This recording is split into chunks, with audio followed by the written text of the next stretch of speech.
What is this monster of a machine? Like, shut the damn window!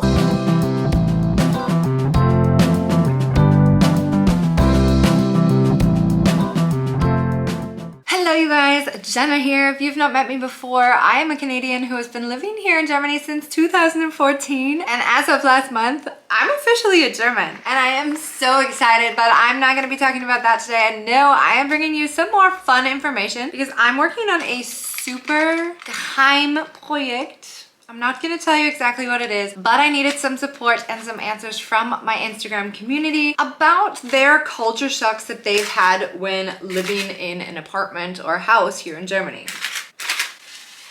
So the answers were phenomenal, to say the least, and I was like, okay, we have to share this. If you're not following us over on Instagram, go ahead and do that now. It's at @lifeingermany_. And if you're in the Düsseldorf area, you can follow at @lifeindus as well. You'll find all of our content over there. But this week we've been talking about, crazy culture shocks in the home. And for me, having lived here for 10 years, it was great to really kind of look back down memory lane on all the things that I had to get used to when I first got started here in Germany. So, are you ready? Let's go. Culture shocks around the home.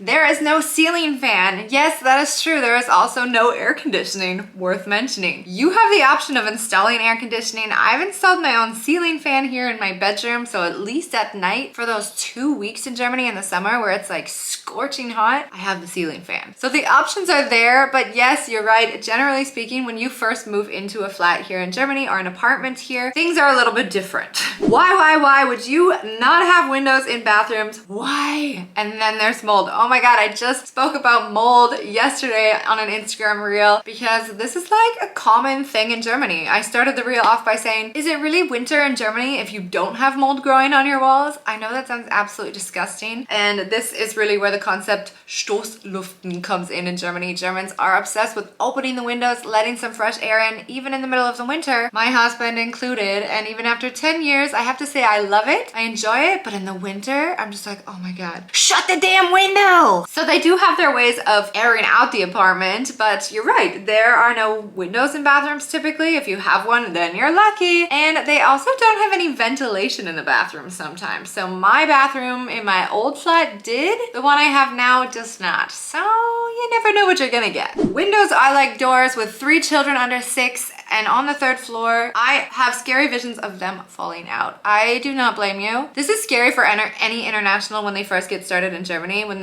you've seen the reels, you've seen many people posting about this where you go to open the window and then they're like, oh my god, as if like it was about to fall on them. Yeah, the feeling's real, especially if you like open it upwards and half sideways and then like all 3 hinges come loose and it's only on 1 hinge. That's the scariest part that nobody tends to mention, but is it just me? Let me know in the comment section below. I do it all the time and it freaks me out. Heating. Having to turn on each radiator rather than a programmable central system. Yeah, true. But also if you want to save some money on not heating your entire home in certain rooms that you're probably not even using, does it really need to be heated to above 20 in the winter? I would say we will heat it to about 18 and then leave it at that temperature. In my mold video, maybe I should just show you it. Here, watch it. In winter in Germany, if you don't have mold growing on your walls, every single year I have the same problem. If this is something you struggle with too, I have my friends to thank for this game-changing tip. Check it out. Go out and get yourself some smart heaters and mini dehumidifiers. These smart heaters are easy to pop on and exchange with your current dials and are set up to this handy app that shows me exactly what temperatures are in the room and how much humidity we have so I can tackle our mold problem. The dehumidifiers then suck up any extra moisture and I empty out those every couple of weeks. I can schedule the heat to drop when we're not home and to rise when it gets close to bedtime. I can also check out how much money I save every month by using smart heaters and yell at my husband when I get the notification that he's Stoßlüfting again. So I grabbed these smart meters through Ostrom. They often have great discounts, and with Black Friday coming up, it might be worth checking out. Also, if you haven't switched your electricity provider to Ostrom yet, you can also use my refer a friend code and get up to 100 euros for the Ostrom store and pretty much pay off that smart heater. Best tip of the season? I think so. As you saw, I have smart heaters, which means that that dial is actually smart and then I can change it all in my phone. Sunday, everything is shut down. Yes, I mean, this doesn't relate to the culture shocks in the home, but on one level it does, because on Sundays, it's important to be quiet at home, but also you can't do your Sunday grocery shopping like I often did back in Canada. Unless I go to the Netherlands, that's always an option. I like this one, roll down blinds outside the window. I used to call them jail blinds because at a certain time, you just hear all the windows in the neighborhood going like,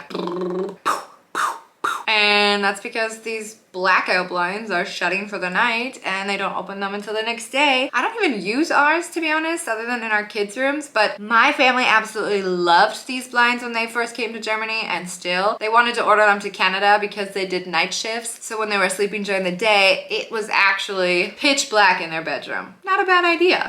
Locking oneself out of the house when the door closes behind you. Yes, in Canada, you would just unlock and then turn the door handle and the door stays unlocked. Here, there might not even be like a door knob or a door handle. It's just like you turn the lock and the door opens and you can actually just like push while the lock's still in. So that's a little bit different as well, and I've definitely locked myself out more than a few times. What about you? Canadian here, the large square pillows, 2 mattresses, 2 sheets, and 2 duvets. Yes, I think this was like the first thing that freaked me out that I didn't get used to when I first came to Germany. I shared this video in one of my very first YouTube videos, and it's still one of the most successful YouTube videos I have on my channel. If you want to see Jenna years and years and years ago, go check it out. This one's really cute. The post doesn't come through the front door, so you can't chat to a postman. I guess people in Germany don't really chat with their postman, but I agree. I do miss that component. Although in Canada, we didn't have it come through our doors either. I really love this. I think it's like a British thing. Is it? We take the shoes off at the front door. For me, this is normal. We do this in Canada too. What countries don't take their shoes off? I know Americans sometimes don't take their shoes off, but what other cultures and countries would you say keep their shoes on in the house? I personally find this so bizarre, and I would not be willing to clean my house every single day. Recycling, yes. I used to get so frustrated with this, and now I'm a recycling pro, and I'm very, very proud of it. Do your part. We should like put together some sort of like course or like a 10-step lesson on how to properly recycle here in Germany, shouldn't we? Laundry in the cellar in the ugliest storage rooms ever. Yeah, it's pretty creepy. When we bought this house, one thing I said is, I want the laundry room on the same level as my bedrooms. And my German husband was like, why on earth would you do that? Put it in the kitchen, put it in the cellar, it's noisy. And I was like, really? Really though? So we put it in like its own little room and we shut the door. And actually, we run our laundry at night while we're sleeping and it doesn't even bother him. So his biggest concern wasn't even a worry. No closets. Yeah, this door goes into a closet because we just put in a drywall. I couldn't do without the closet. The closet keeps the dust out and there's so much more storage space for you, which makes life a lot more easy. Build your own kitchen. Yeah, we had a makeshift kitchen in our old flat, and then this time we bought one that of course had to be customized. Every kitchen is customized to every space here. Sometimes they sell the kitchen when they leave the apartment so that it can stay in there, and because it is built to size, that can be frustrating because a lot of Germans, a lot of people in Germany tend to rent. Door locks with actual keys and no codes. I guess in the more modern houses, maybe this is a bit different, but you're right. Most typical houses and apartments in Germany have a key and not a code to get in. A lot of the older homes, even in Canada, actually have codes. No screens on the window. We have like bug screens in Canada, and you like open the window and the screens keep like all the debris and bugs from coming in when the window is wide open. And this is my theory for why my apartments in Germany have always been so unbelievably dusty. It's because we don't have these bug nets or these screens on our windows to keep these bigger dust particles from getting in. Let me know what you think. Unfriendly neighbors.